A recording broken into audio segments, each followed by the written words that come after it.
Ladies and gentlemen, please welcome Mr. Tim Minchin.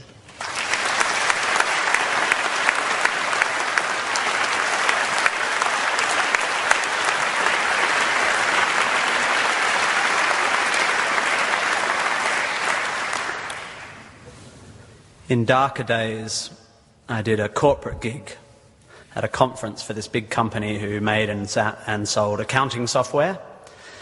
In a bid, I presume, to inspire their salespeople to greater heights, they'd forked out 12 grand for an inspirational speaker who was this extreme sports guy who had had a couple of his limbs frozen off when he got stuck on a ledge on some mountain. It was weird. Software salespeople, I think, need to hear from someone who has had a long, successful and happy career in software sales, not from an overly optimistic ex-mountaineer. Some poor guy who had arrived in the morning hoping to learn more about sales techniques ended up going home worried about the blood flow to his extremities. It's not inspirational, it's confusing. And if the mountain was meant to be a symbol of life's challenges and the loss of limbs a metaphor for sacrifice, the software guy's not going to get it, is he? Because he didn't do an arts degree, did he? He should have. Arts degrees are awesome and they help you find meaning where there is none. And let me assure you, there is none. Don't go looking for it. Searching for meaning is like searching for a rhyme scheme in a cookbook. You won't find it and it'll bugger up your souffle. If you didn't like that metaphor, you won't like the rest of it. Point being, I'm not an inspirational speaker. I've never lost a limb on a mountainside, metaphorically or otherwise, and I'm certainly not here to give career advice because, well, I've never really had what most would consider a job. However, I have had large groups of people listening to what I say for quite a few years now, and it's given me an inflated sense of self-importance. So I will now, at the ripe old age of 37.9, bestow upon you 9 life lessons. To echo, of course, the 9 lessons of carols of the traditional Christmas service, which is also pretty obscure. You might find some of this stuff inspiring, you will definitely find some of it boring, and you will definitely forget all of it within a week. And be warned, there will be lots of hokey similes and obscure aphorisms which start well but end up making no sense. So listen up or you'll get lost, like a blind man clapping in a pharmacy trying to echolocate the contact lens fluid.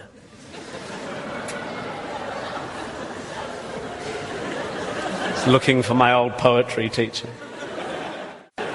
Here we go. Ready?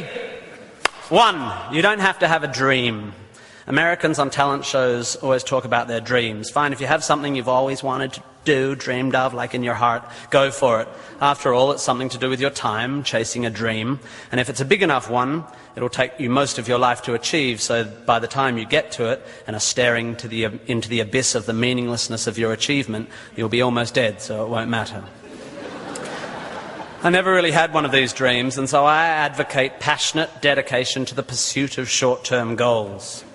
Be micro-ambitious. Put your head down and work with pride on whatever is in front of you. You never know where you might end up. Just be aware the next worthy pursuit will probably appear in your periphery, which is why you should be careful of long-term dreams. If you focus too far in front of you, you won't see the shiny thing out the corner of your eye. Right? Good. Advice, metaphor. Look at me go. 2, don't seek happiness. Happiness is like an orgasm. If you think about it too much, it goes away.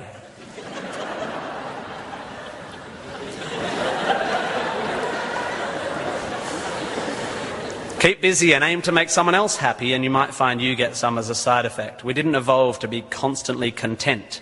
Contented Homo erectus got eaten before passing on their genes. 3, remember, it's all luck. You are lucky to be here. You are incalculably lucky to be born, and incredibly lucky to be brought up by a nice family that helped you get educated and encouraged you to go to uni. Or if you were born into a horrible family, that's unlucky and you have my sympathy, but you are still lucky. Lucky that you happen to be made of the sort of DNA that went on to make the sort of brain which, when placed in a horrible childhood environment, would make decisions that meant you ended up eventually graduating uni. Well done you for dragging yourself up by your shoelaces, but you were lucky. You didn't create the bit of you that dragged you up. They're not even your shoelaces.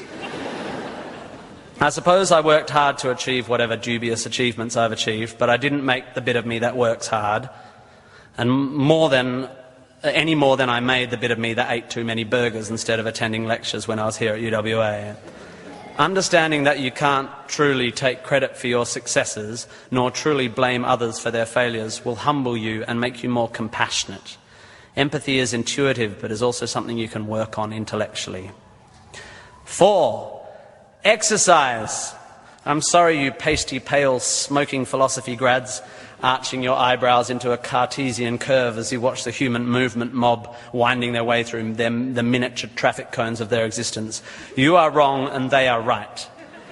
Well, you're half right. You think, therefore you are, but also you jog, therefore you sleep, therefore you're not overwhelmed by existential angst. You can't be can't, and you don't want to be. Play a sport, do yoga, pump iron, run, whatever, but take care of your body. You're going to need it. Most of you mob are going to live to nearly 100, and even the poorest of you will achieve a level of wealth that most humans throughout history could not have dreamed of. And this long, luxurious life ahead of you is going to make you depressed. But don't despair. There is an inverse correlation between depression and exercise. Do it. Run, my beautiful intellectuals, run. 5, be hard on your opinions. A famous bon mot asserts that opinions are like arseholes, and that everyone has one. There is great wisdom in this, but I would add that opinions differ significantly from arseholes, and that yours should be constantly and thoroughly examined.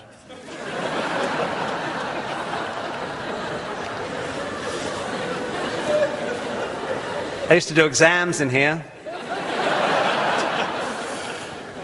It's revenge. We must think critically and not just about the ideas of others. Be hard on your beliefs. Take them out onto the veranda and hit them with a cricket bat. Be intellectually rigorous. Identify your biases, your prejudices, your privileges. Most of society's arguments are kept alive by a failure to acknowledge nuance. We tend to generate false dichotomies and then try to argue one point using 2 entirely different sets of assumptions, like 2 tennis players trying to win a match by hitting beautifully executed shots from either end of separate tennis courts. By the way, while I have science and arts graduates in front of me, please don't make the mistake of thinking the arts and sciences are at odds with one another. That is a recent, stupid and damaging idea. You don't have to be unscientific to make beautiful art, to write beautiful things.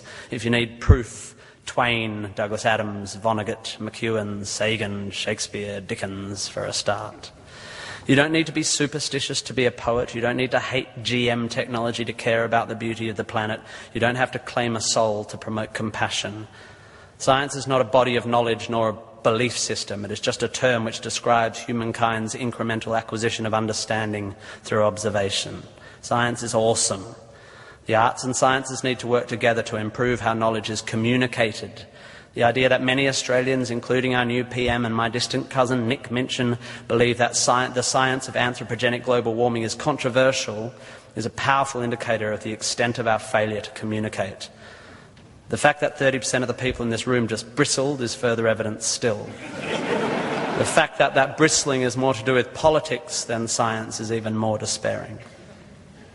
6, be a teacher. Please, please, please be a teacher.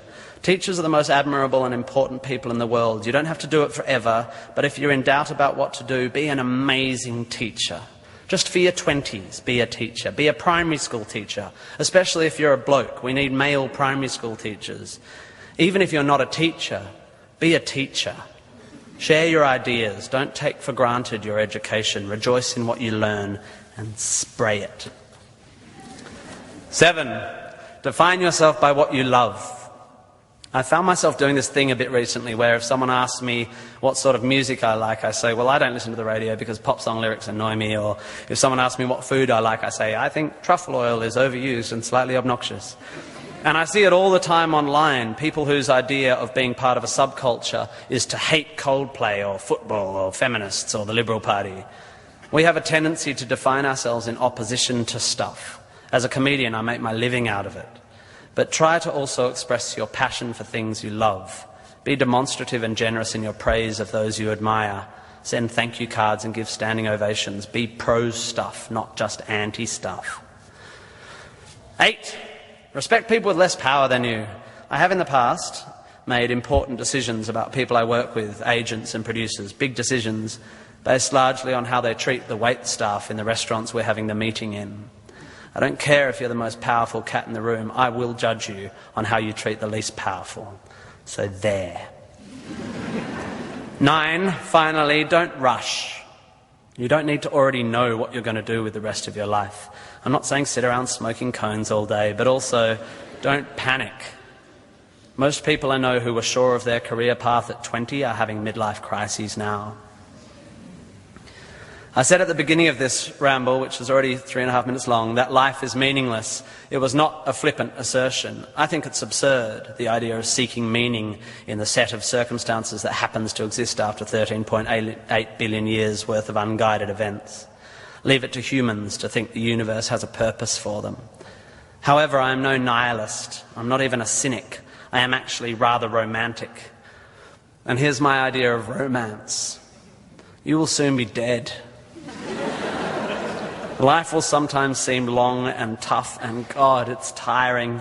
And you will sometimes be happy and sometimes sad, and then you'll be old, and then you'll be dead. There is only one sensible thing to do with this empty existence, and that is fill it. Not fill it, fill it.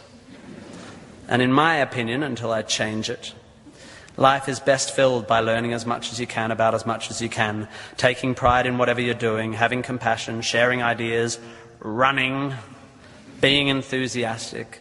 And then there's love and travel and wine and sex and art and kids and giving and mountain climbing, but you know all that stuff already.